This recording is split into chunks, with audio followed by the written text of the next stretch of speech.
Assalamualaikum warahmatullahi wabarakatuh. Urang ngadongeng deui mitra-mitra pumirtub. Direncangan ku Mang Guru. Mang Guru bade neraskeun hanca carita anu katunda kalayan judul Wadal Jajaka. Ya dongeng karangan Kang LB. Sok sanaos ieu dongeng digarap ku Mang Guru kalayan sing sarua basajan. Mudah-mudahan sasieun sabeunyereun sing ngajantenkeun panghibur kana kalebu, pangbeberah kana manah. Mohon supados teu nyangkolong kana waktos, mangga urang sami-sami ngabandungan deui kumaha jujutan ieu cariyos. Sok kaparayun sadayana. Mitra-mitra pumirtub dongeng Mang Guru, Hasan jol ngulahek taya tangan pangawasa, ngarumpuyuk bari bulucun keneh teu inget di bumi alam. Tiara ngan saukur bibir gidigan kakajat bibirna renya-renyu, sirah gudag-gideg jiga keur sakarat. Hos cenah sorang ngahos-hos kudupruk tiara ngudupruk. Sakilat aya anu kaluar na awak tiara ngajanggelek jadi awewe make mahkota. Wayahna maneh kudu neangan deui tumbal mungaran tulen jajaka anu can ngasaan ngancelom. Ieu lalaki geus hambar getahna. Ieu lalaki kungsi ocon jeung awewe bangsana. Halimpu sora eta awewe anu make mahkota. Tiara tungkul bangun anu hormat pisan ka eta awewe. Aduh, hapunten Nyi Mas. Rumaos teu apal ngabentenkeunana. Mana anu bener jajaka jeung ukur tarangna. Pokna Tiara.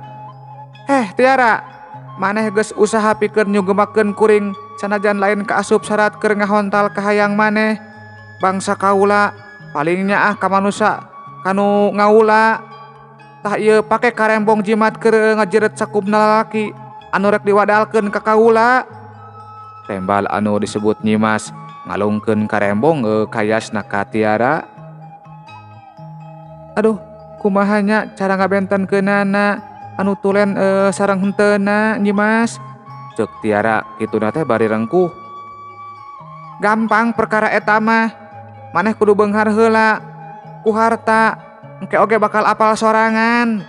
Pokna eta awewe. Abdi mah hoyong males kanyeri, lain hoyong beunghar Nyi Mas. Tembal Tiara. Ih, dasar manusa. Kanyeri bakal kabales lamun kumaneh dibibita ku harta. Kaula ukur menta 3 manusa anu tulen keneh. Bakal tuntas kabayar kanyeri maneh. Pokna Nyi Mas kituna teh bari ngaleos leumpang ngageuleuyeung balik ka leuweung tiis. Mitra-mitra pumirtub dongeng Mang Guru, tiara ngahulang mikiran caritaan siluman anu geus dipuntangan tulung ku manehna. Dina kaayaan kitu ujug-ujug kulisik Hasan ngulisik lilir, tapi Hasan teu bisa nanaon da geutahna geus beak disedot ku siluman oray teh. Hasan ngan saukur mencrong Tiara anu keur make bajuna. Ceuk Hasan ngahargung. Cuih, kasabalaan sia, sugan teh si laeng jajaka tulen keneh, pedah can kawin. Ceuk Tiara ambek ka Hasan. Tulung, teteh, tulung. Ceuk Hasan hampir teu kadenge sorana. Hasan, maneh kudu modar di leungeun aing, tibatan betus ka batur. Sanggeus kitu mah teu anta parah deui. Tiara ngajejek Hasan satakerna ka jurang anu lungkawing jerona.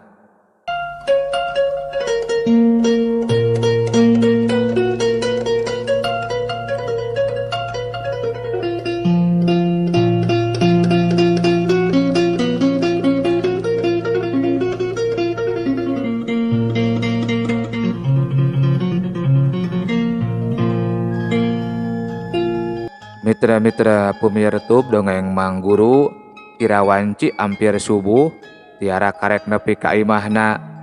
Tiara bangun anu lungse satu tas ritual nyebakeun Hasan. Tiara gura-giru mandi mersihan awakna anu lamokot ku taneuh balas tadi kasandingan siluman oray. Rengse mandi Tiara pirajeuna ngintip kamar budakna. Aduh, meniti berak sare teh jang. Itu gerentesna hate Tiara. Tiara neuteup budak bujangna anu keur ngaguher sare. Ngan barabai teu karasa cimata Tiara jol maseuhan ngalembereh mapai pipina.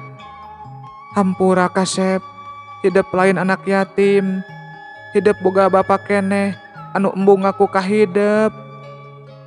Hiji mangsa hidup bakal apal saha bapa hidup anu sabenerna.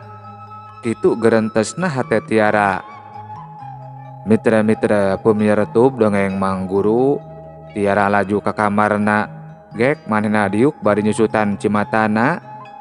Berai lalakon Mang Sakatukang nalika manehna diusir di hiji lembur dina kaayaan bubureuyeungan 7 bulan anu disangka reuneuh jadah. Yeh, nyingkah si awewe rucah. Caritaan eta anu moal poho pikeun manehna. Caritaan anu kedal di hiji lalaki anu geus ngaroga heula ka manehna. 12 tahun kuring nyimpen ieu kanyeri.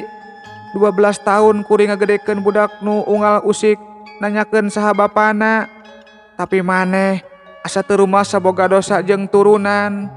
Komo ayeuna mah maneh geus jadi jelema beunghar jeung boga pangkat anu luhur. Ceuk Tiara, jol burahay panona jiga anu keur ambek kacida.